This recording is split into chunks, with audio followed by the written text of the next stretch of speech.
As we've shared, the book of Chronicles is basically a different version of the events that we read about in Samuel and in Kings. And if you think about it from a marketing or a PR standpoint, think of it this way. Samuel presents a very 60 minutes kind of, we're going to tell you the truth about David kind of version of David's story.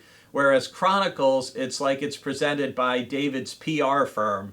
They're going to make him look as good as possible. And we're going to talk about some of those lesser moments of David's sinfulness. And in chapter 18, David is presented as kind of the ideal commander and leader. We read about his military prowess and about how he conquers and defeats the enemies of Israel all around, how he defeats the Philistines, the Moabites, the Arameans, that's the Syrians, and the Edomites.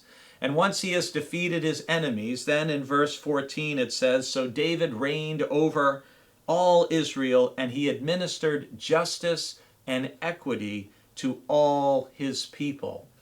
And that's truly what a good leader does, right? That's what a good king or a good prime minister or president does, is they administer justice and equity to all the people. The reality is, in almost every nation, in almost any period in history, unfortunately, this is not true.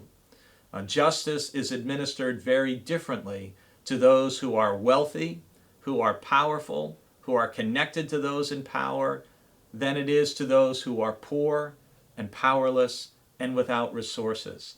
And we've seen this throughout American history. You see it throughout the history of Israel in the Bible as well.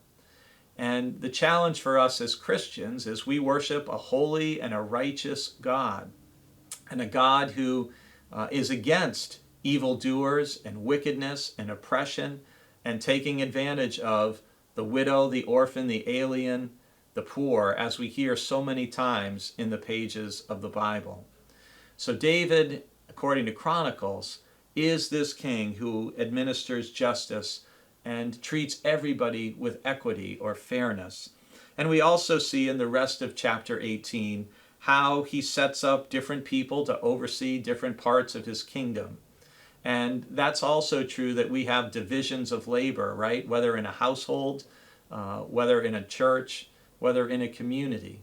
And part of justice and equity and good leadership is making sure that people are serving where they're gifted, where they have ability, and where they can make a difference.